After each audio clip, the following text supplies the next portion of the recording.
Om Namo Bhagavate Vasudevaya.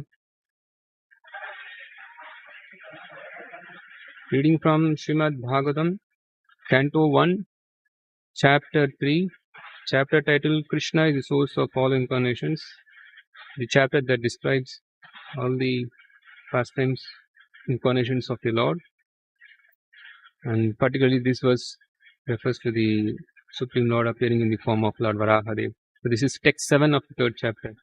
Please repeat. Dvitiyam tu bhavaya asya rasathala gatam mahim uddharishyan upadatha yanyeshaha saukaram vapuhu dvitiyam tu bhavayasya rasathala gatam mahim uddharishyan upadhatha yanyesha saukaram vapuhu dvitiyam tu bhavayasya rasathala gatam mahim uddharishyan upadhatha yanyesha saukaram vapuhu dvitiyam tu bhavayasya rasathala gatam mahim uddharishyan upadatha yanyesha saukaram vapuhu.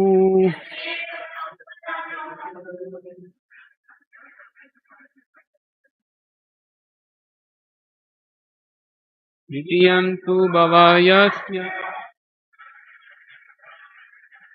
rasathala gatam mahim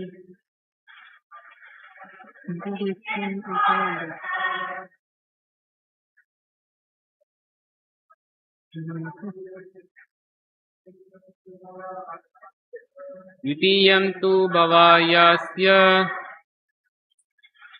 rasathala gatam mahim uddharishyan upadatha yanyesha saukaram vapuhu dvitiyam tu bhavayasya rasathala gatam mahim uddharishyan upadatha yanyesha saukaram vapuhu dvitiyam tu bhavayasya rasathala gatam mahim uddharishyan upadatha yanyesha saukaram vapuhu dvitiyam tu bhavayasya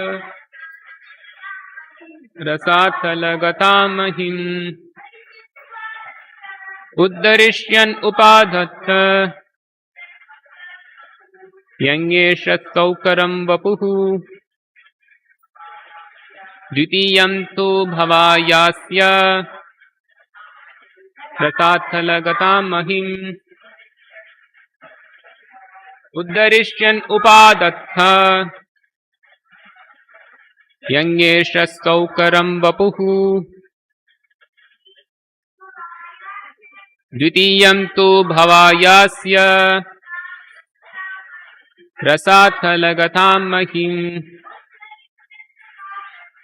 uddharishyan upadatha yanyesha saukaram vapuhu.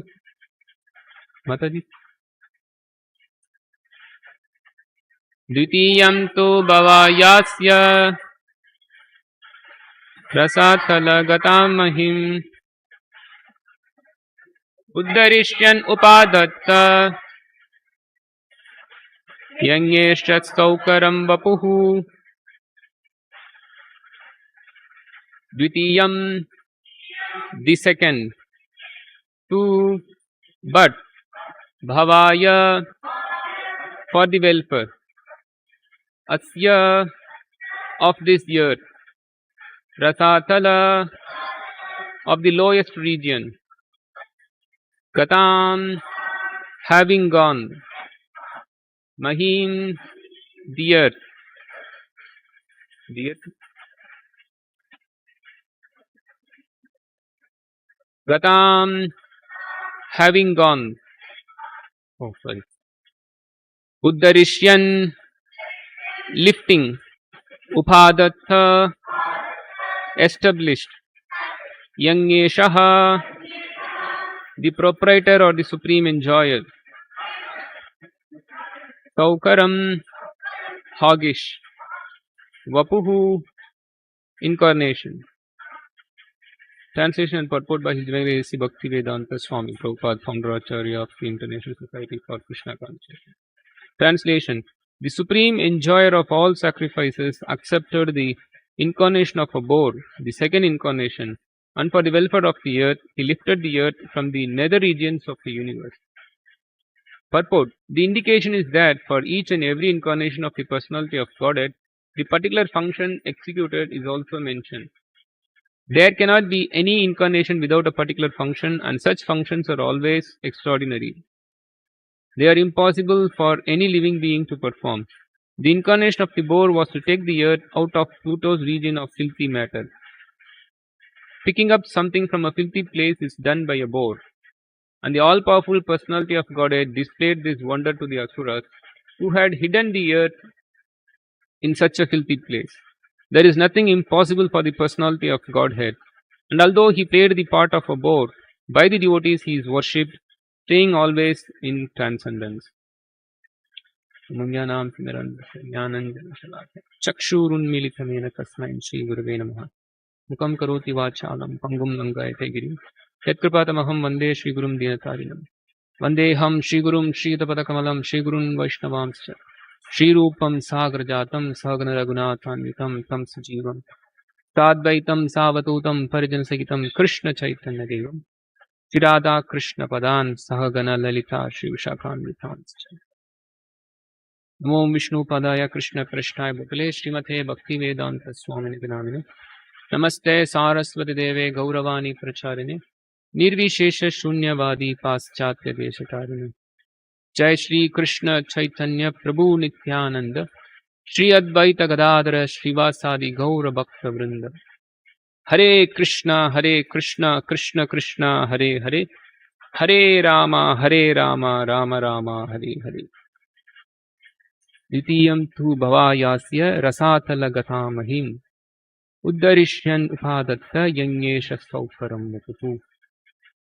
Translation: the supreme enjoyer of all sacrifices accepted the incarnation of a boar, the second incarnation, and for the welfare of the earth, he lifted the earth from the nether regions of the universe. Hare Krishna. So today we are celebrating the appearance of Lord Varāha. Srimad Bhagavatam gives a good list of the number of incarnations of the Supreme Personality of Godhead. Not all the unlimited incarnations are mentioned, but at least the prominent are mentioned. Here it is mentioned as the Dvitiyam. This is the second prominent incarnation. The first was the fish incarnation, the second then the third, fourth. Like that, at least some 22 incarnations are mentioned in the beginning of Srimad Bhagavatam. And just like the number of waves of the river or the ocean cannot be counted, so the Supreme Personality of Godhead appearing in the various incarnations cannot be counted. They are unlimited. Just like one cannot count the number of bubbles appearing in the ocean and then disappearing, the waves appearing in the ocean disappearing. There are so many things unlimited in the material world itself. So similarly, the Supreme Lord, he is also appearing in unlimited forms throughout the various universes and also all the times, in all the different yugas and in all possible forms that we can conceive or we cannot conceive. So here, particularly in this verse, we saw how the Lord is appearing in the form of a boar, of a hawk. This is only a small introduction given in a single shloka by Sutta Goswami to the sages of Naimisharanya. But when one goes through the study of Srimad Bhagavatam, then they'll be able to see that all the incarnations which are mentioned by Sutta Goswami in a single verse are in detail mentioned in other parts of the great Purana Srimad Bhagavatam. So that the Supreme Lord Varaha appeared for the protection of the earth is appearing in the third canto of Srimad Bhagavatam, that comes in the 13th chapter. The title of the chapter is the appearance of Lord Varāha-dvadaśī. So I'll just read the verses that details the appearance of Lord Varāha-dvadaśī, the purpose, and then how he appeared and where he appeared and the reason he appeared. Then we can further discuss about the wonderful pastime of Lord Varāha-dvadaśī. So I'm just reading the translation alone. So this is Srimad Bhagavatam, Canto 3, Chapter 13 and Text 14. Sri Manu said, O all-powerful Lord, O killer of all sins, I shall abide by your order. Now please let me know my place and that of the living entities born of me. This is Swayambhu Manu speaking. We know that the second and third canto details much about the creation of the universe. So this particular incarnation, Lord Varāha-dvadaśī, appeared during the time of the creation. So when Brahma was contemplating the creation and to increase the progeny, to increase the different living entities to appear in different forms in the material world, to encourage in their activities according to their karma, he started creating. So he started the creation with the creation of so many Prajapatis and also the Sanat Kumaras, the Chatu Kumaras. But then these Kumaras, they were not interested in creation. They were just interested in austerities and then attaining self-realization. So they neglected the order of the father, and then they proceeded towards executing the austerities. Then that time, when Brahma was contemplating about the creation, then from his own body, he produced Swayambhu Manu and also his dear wife. So they both appeared, and then Swayambhu Manu was very much glorifying the Supreme Lord, the Supreme Person in the particular universe, Lord Brahma. And then he was ready to accept any order by Lord Brahma. Now after he was happy about his appearance, and then he wanted to know what is his duty. Then Brahma, he spoke about the duty. Now Manu is beginning to speak. So this is the verse that Manu spoke after Brahma is ordering him to start the creation. So he says that you please let me know my place and that of the living entities born of me. Then the text 15. O master of the demigods, please attempt to lift the earth which is merged in the great water, because it is the dwelling place for all the living entities. It can be done by your endeavor and by the mercy of the Lord. See, now Swayambhu Manu, he wanted to do creation. He wanted to create more and more progeny. But then for the living entities, there has to be some place where they can stay. So when the order has come that you please do the progeny, now Swayambhu Manu is perplexed because he couldn't see the earth. He does not know where the earth has gone. So he could see that because of the disappearance of the earth, he is now in a very dilapidated situation. And as it is always the position that the conditioned souls, when they are confused, it's proper to approach a spiritual master and then get the proper direction to continue the services and then attain the goal of life. So similarly here, Manu, he is approaching Brahma. He is already speaking with Brahma, and now he is approaching Brahma to somehow find some solution so that the earth can again come to its position, so that I can follow the order of Brahma to start the creation. So now Brahma is addressed by Sri Manu in such a way. Now I am going to the text 16. Sri Maitreya said, Thus, seeing the earth merged in the water, Brahma gave his attention for a long time to how it could be lifted. Text 17. Brahma thought, while I have been engaged in the process of creation, the earth has been inundated by a deluge and has gone down into the depths of the ocean. What can we do who are engaged in this matter of creation? It is best to let the Almighty Lord direct us. Now again, with Maitreya speaking. O sinless Vidura, all of a sudden, while Brahma was engaged in thinking, a small form of a boar came out of his nostril. The measurement of the creature was not more than the upper portion of a thumb. Text 19. O descendant of Bharata, while Brahma was observing him, that boar became situated in the sky in a wonderful manifestation as gigantic as a great elephant. Text 20. Struck with wonder at observing the wonderful boar-like form in the sky, Brahma, with great Brahmanas like Marichi, as well as the Kumaras and Manu, began to argue in various ways. Text 21. Is this some extraordinary entity come in the presence of a boar? It is very wonderful that he has come from my nose. Text 22. First of all, this boar has seen no bigger than the tip of a thumb, and within a moment he was as large as a stone. My mind is perturbed. Is he the Supreme Personality of Godhead, Vishnu? Text 23. While Brahma was deliberating with his sons, the Supreme Personality of Godhead, Vishnu, roared tumultuously like a great mountain. Text 24. The omnipotent Supreme Personality of Godhead enlivened Brahma and the other highly elevated Brahmanas by again roaring with his uncommon voice, which echoed in all directions. Text 25. When the great sages and thinkers who are residents of Janaloka, Tapoloka and Satyaloka heard the tumultuous voice of Lord Boar, which was the all-auspicious sound of the all-merciful Lord, they chanted auspicious chants from the three Vedas. Text 26. Playing like an elephant, he entered into the water after roaring again in reply to the Vedic prayers by the great devotees. The Lord is the object of the Vedic prayers, and thus he understood that the devotees' prayers were meant for him. Text 27.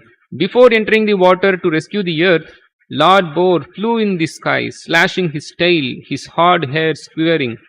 His very glance was luminous, and he scattered the clouds in the sky with his hooves and his glittering white tusks.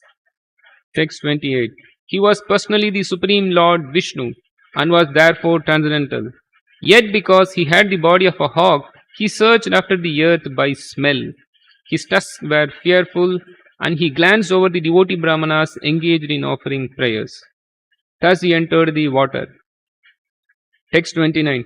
Diving into the water like a giant mountain, Lord Boar divided the middle of the ocean, and two high waves appeared as the arms of the ocean, which cried loudly as if praying to the Lord, O Lord of all sacrifices, please do not cut me in two. Kindly give me protection. Text 30. Lord Boar penetrated the water with his hooves, which were like sharp arrows, and found the limits of the ocean, although it was unlimited. He saw the earth, the resting place for all living beings, lying as it was in the beginning of creation, and he personally lifted it. Text 31. Lord Boar very easily took the earth on his tusks and got it out of the water. Thus he appeared very splendid. Then his anger glowing like the Sudarshana wheel, he immediately killed the demon Hiranyaksha, although he tried to fight with the Lord. Text 32. Thereupon Lord Boar killed the demon within the water, just as a lion kills an elephant. The cheeks and tongue of the Lord became smeared with the blood of the demon, just as an elephant becomes reddish from digging in the purple earth. Text 33. Then the Lord, playing like an elephant, suspended the earth on the edge of his curved white tusks. He assumed a bluish complexion like that of a tamala tree, and thus the sages, headed by Brahma, could understand him to be the Supreme Personality of Godhead, and offered respectful obeisances unto the Lord. So this is the story of the appearance of Lord Varāha-deva, how he appeared. Srila Prabhupada, particularly in reference to this incarnation of Lord Varāha-deva, he mentioned the story of the late prime minister, and also a very very old prime minister of the Britain, William Gladstone. William Gladstone is a very famous personality, not only in Britain, all over the world. Even during his time, he was. It's mentioned that he won the elections 4 times, and particularly he was non-consecutive. It means his whole life he was in the political area. So he was a very powerful personality, and obviously a very great personality is feared both by the rivals and also by the common people also.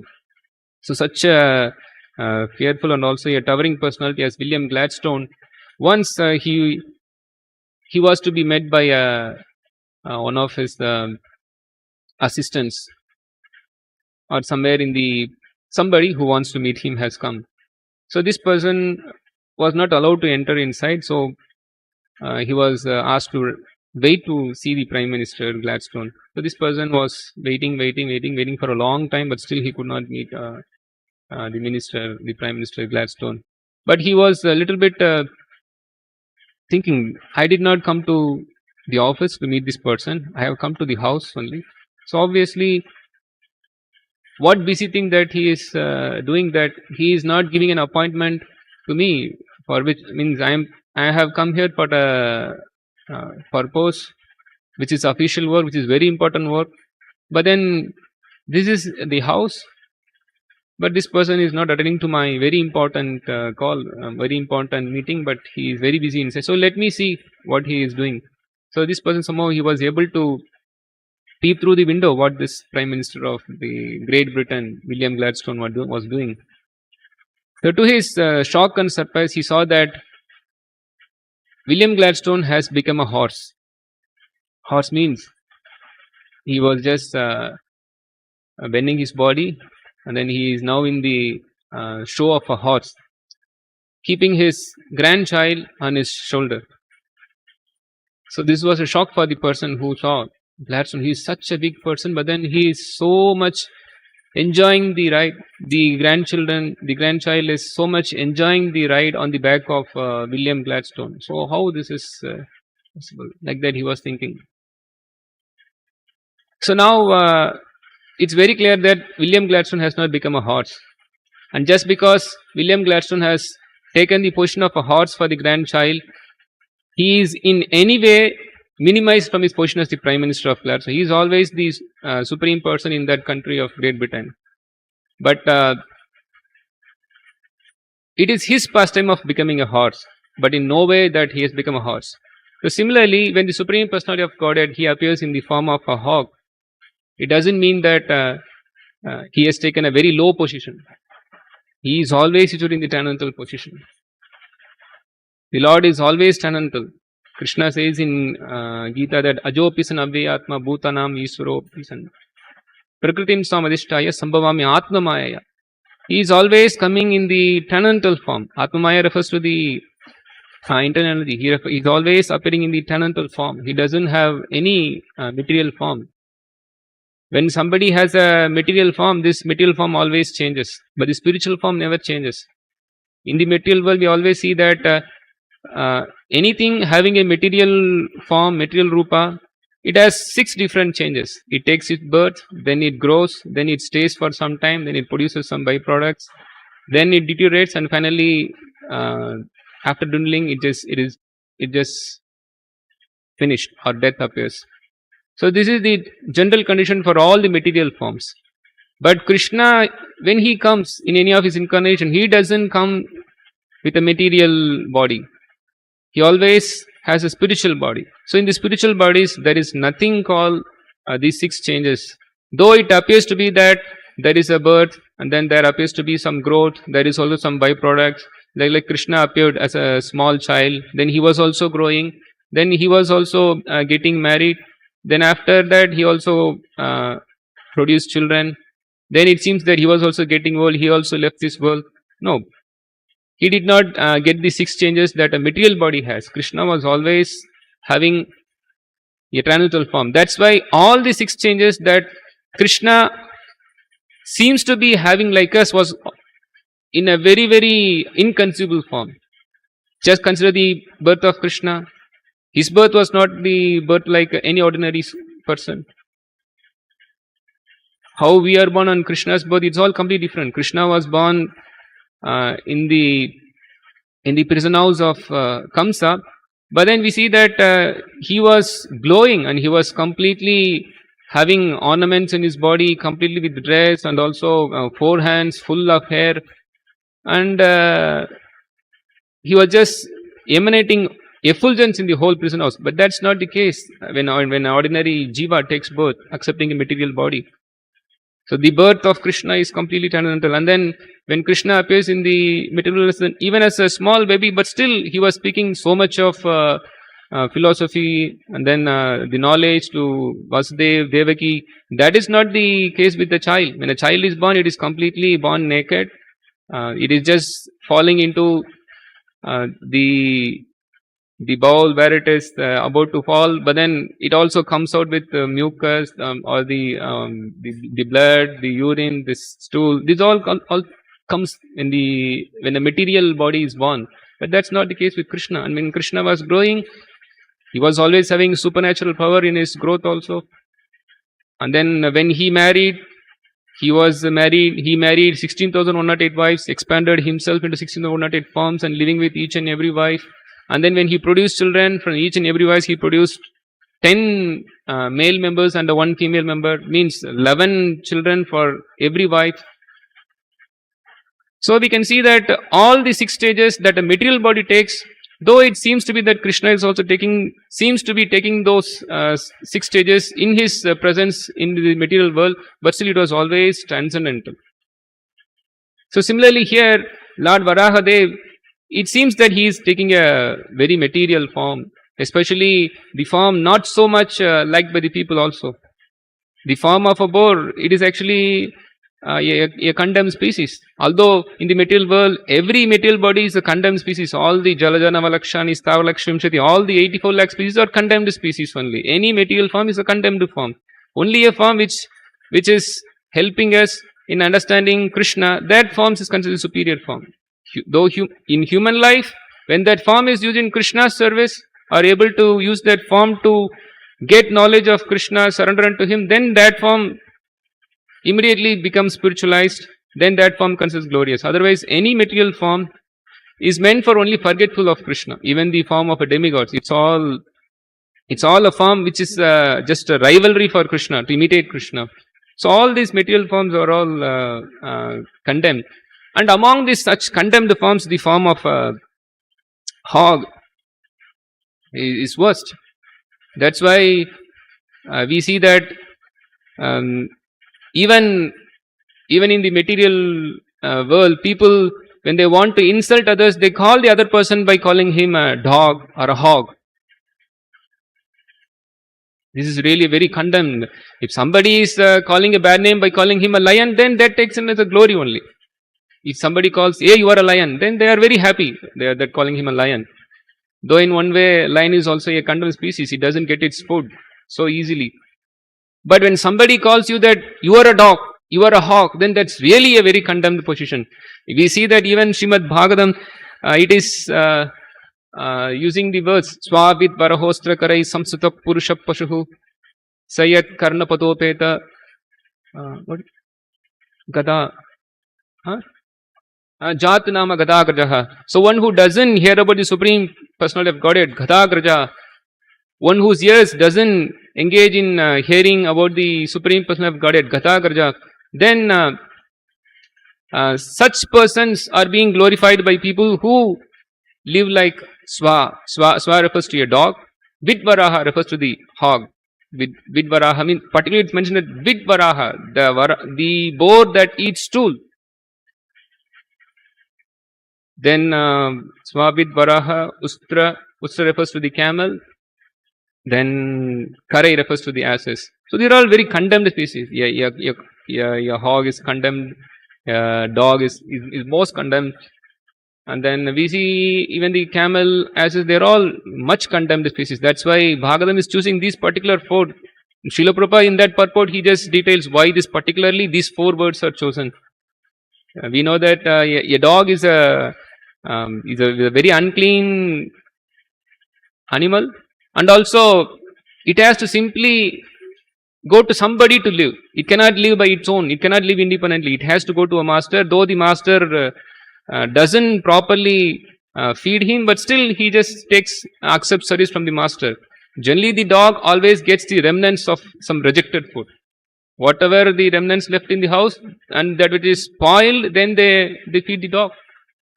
That's the thing we all would have seen, at least I myself, and many would have seen also, especially in India. When dog is given food, it's always some rejected food. Now maybe so many things are happening. Maybe now there is something called dog food, but previously that's not the case. Dog food is always a rejected food. Then with Varāha. So this is dog's life. It is so condemned animal that it does not get any proper food.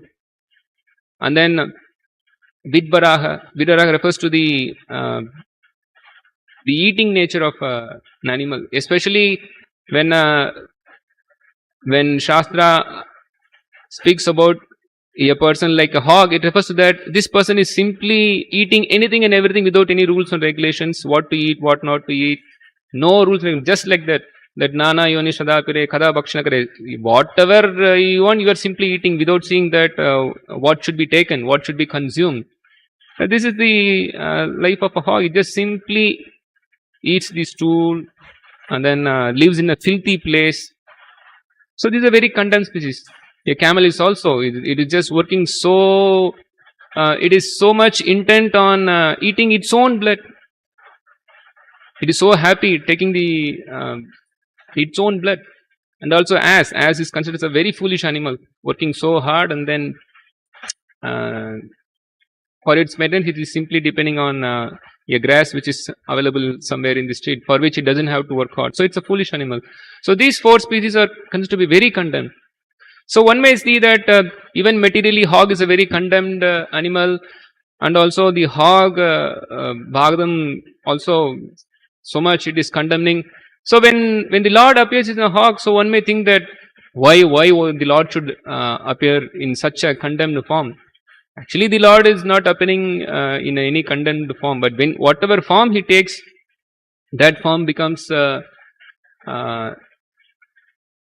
Lord's form becomes a source of glorification for the devotees of the Lord. That's why we see in the particular shloka that we saw that the devotees are glorifying that form. If it is any material form, nobody is going to glorify. If somebody is called a hog, then it is not a glorification at all. It's only a way to condemn a person. But then when the Lord is glorified by this form, then this is a glory for the Lord. So when the Lord appears, that form is not to be considered material. That is completely, purely spiritual. And that we see here. How the Lord, though he took the form of a boar, though it seems to be the action of a boar to find something in a filthy place, or though the Lord also does the action of a boar to smell something and then discover something, but all the thing that the Lord did is always in a very superlative transcendental activity. We see that the Lord, when he appeared as a boar, he did not appear in a very normal condition. Here we just saw the story how the Lord is appearing from the nose of Lord Brahma. He did not appear from a hog mother or a hog father. He appeared from the supreme person of this particular universe, from Brahma, and that too he came from the nose of Brahmaji, and then he appeared not more than the size of a thumb. So he appeared in a very small size, and gradually he became so huge that he was covering the whole sky. He became voluminous in appearance. This is the portion of the Lord. Though he took the form of a hog, but still he became so voluminous in his appearance that he covered the entire sky. And then immediately the people in the hair planetary systems could understand that this is not an ordinary boar. They could clearly envision that this is the supreme personality of Godhead, Lord Vishnu, who has appeared to save us. And then immediately after the appearance of the Lord, the Lord jumps into the Garbhodaka ocean. This is also not an ordinary activity. Srila Prabhupada, in fact, he has given a lecture for this particular sloka, the first canto, third chapter, then text 7. There, Srila Prabhupada says that there are demons in this world who are very powerful, that they could even lift the earth and put the earth down into the middle of the ocean or even the bottom of the ocean.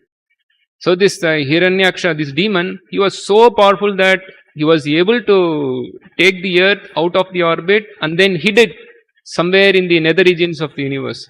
So he was so powerful. We nowadays we are not seeing such very powerful demons. There have been demons always in the manifestation of the universe. Throughout the history of the material existence, there have been always demons.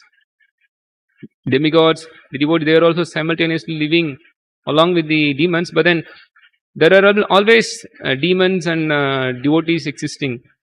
So this demon was so powerful that he could do such an activity, that he could put the earth in the nether regions. But then the Supreme Lord, who is more powerful than all the demons, the power of the Supreme Lord is, even if you put together the power of all the demons of the universe, still the Lord is super powerful. In fact, demons also get their power from the Lord.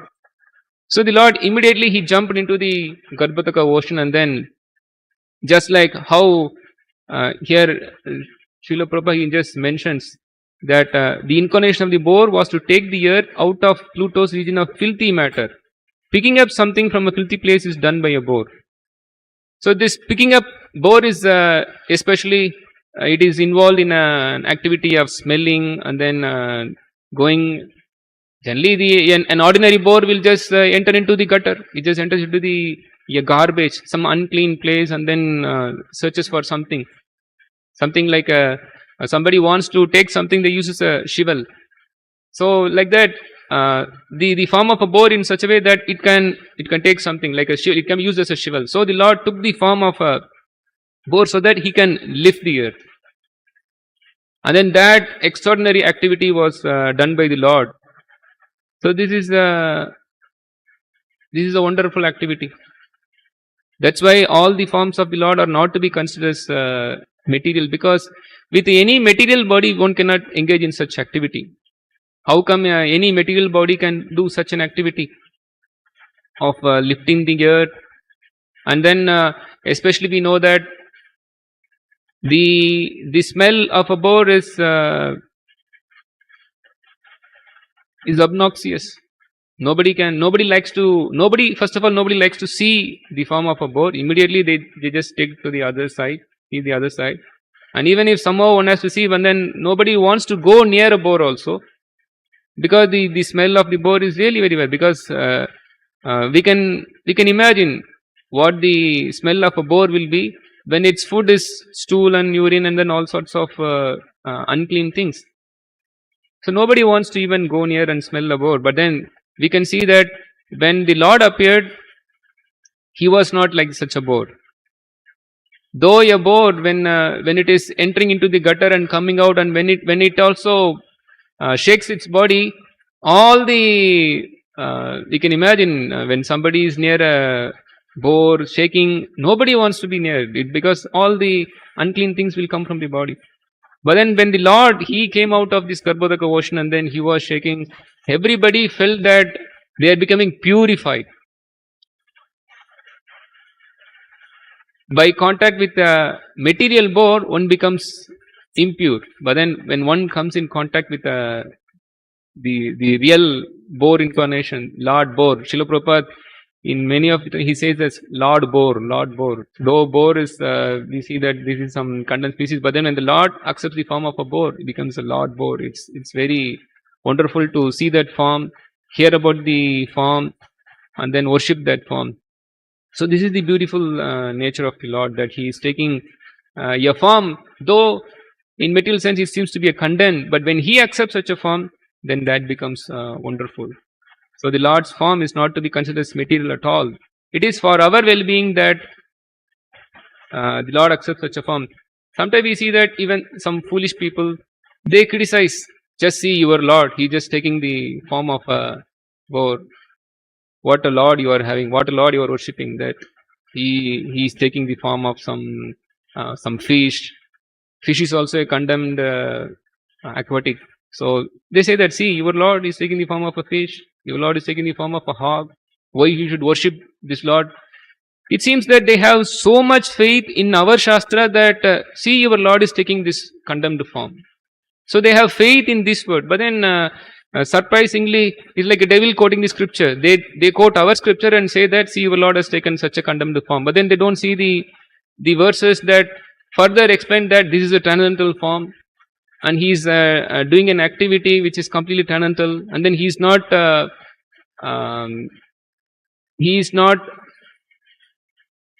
involved in anything material. It is completely in the transcendental level, and he is doing an action which is completely unfathomable. It is completely not done by any unprecedented activity or the inconceivable activity that they don't see.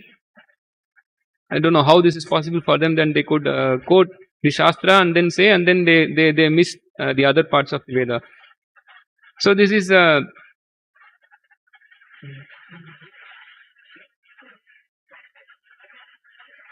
problem with the demons. But then whenever the Lord appears, he appears to vanquish such demons. Demons, they always do some demonic activity. Just like here, Hiranyaksha, he is doing some demonic activity, causing him disturbance to the earth and also the living entities residing in the earth. It's always the nature of the demons to always create some disturbance in the creation. It's always the nature of the Supreme Lord to always appear to protect the creation and also help the living entities to advance in God consciousness, Krishna consciousness. So here Hiranyaksha, he is now creating a disturbance for the whole earth, and then the Lord is appearing to save. There have been always all the various incarnations of the Lord. They are all appearing just for the sadhavas, for the devotees.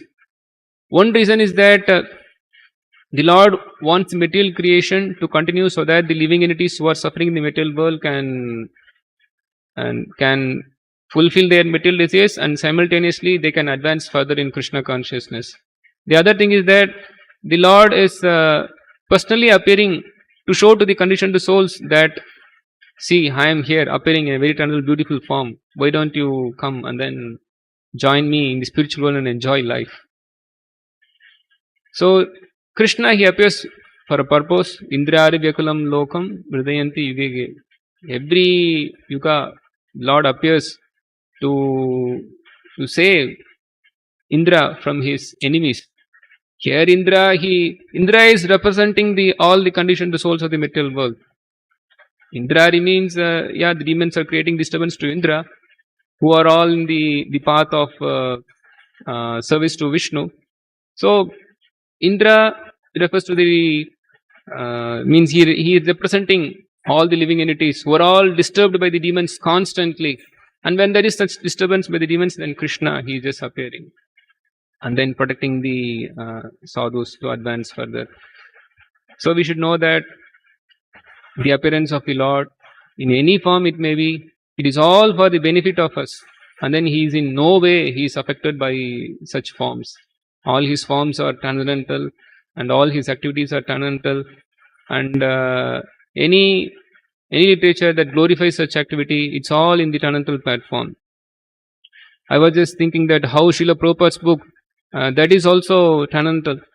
Though one may see that just like we often we hear, we say, and we know that English is a mleccha bhasha. It's a very low level language.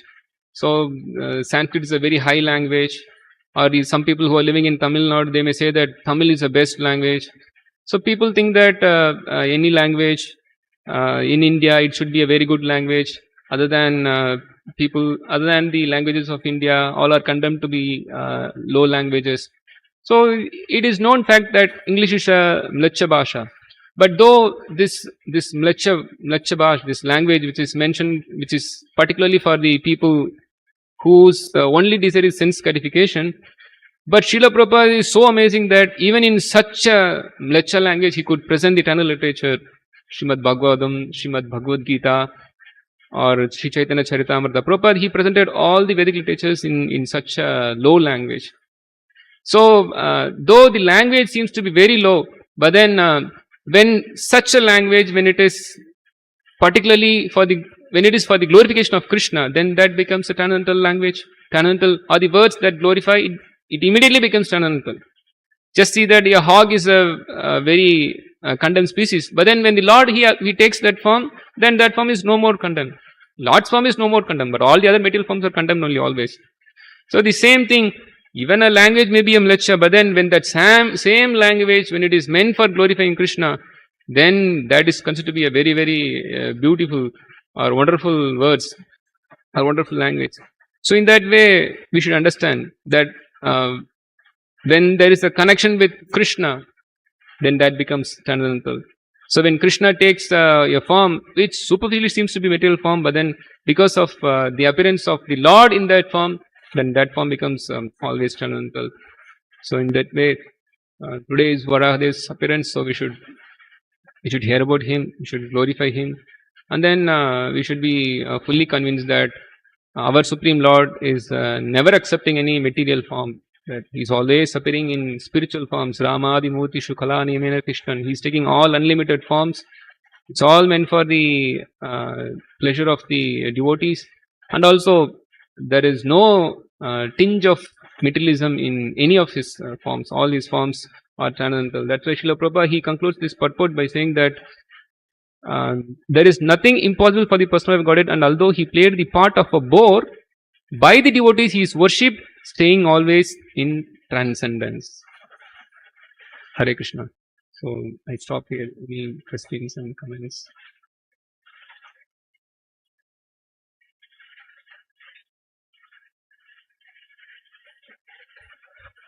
Hare Krishna.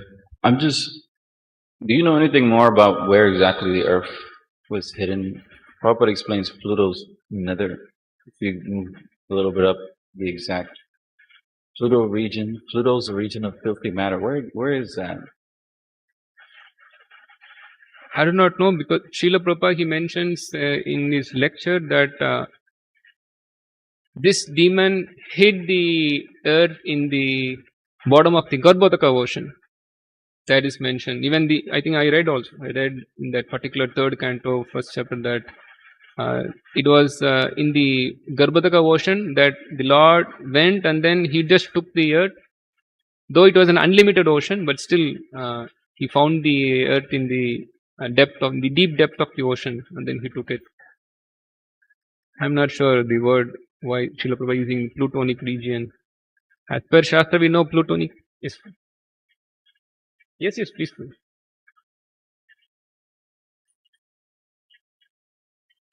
Hare Krishna. This is the lower portion of Bhumandala. Bhumandala has 7 lower planetary systems. Atala, Vitala, Sutala, Talatala, Rasatala, Mahatala, Patala. Patala, below Patala, the hellish regions. And that is the gap between Garbha ocean and the Bhumandala. These hellish planes float just above Bhumandala, above Garbha ocean, below the Bhumandala, below Patala. You know, the 7 lower planetary systems are places of asuras, and below that there is a hell, and below that there is a Kalagni, there is a perpetual fire roasting the material world from below lightly, and so when earth was pressed, all Bhumandala fall down, all Bhumandala, all the disk fall down in the earth, and Vishnu Chakravarti Thakur writes that there was a gap from the Bhumandala to the edge of the universe when Varāha-deva could come in and lift it up. So plutonic region means because it is held down, there is a lower planetary system. This is the place of darkness when sun never comes, filthy because of the inhabitants which are asuras. Therefore Prabhupada used the Pluto's region, like that. So that's explained in Bhagavatam itself later. Bhumandala sinks down. Yeah. The Garbha ocean. Here also it's mentioned, Rasatalam is also mentioned, as you said. Yeah.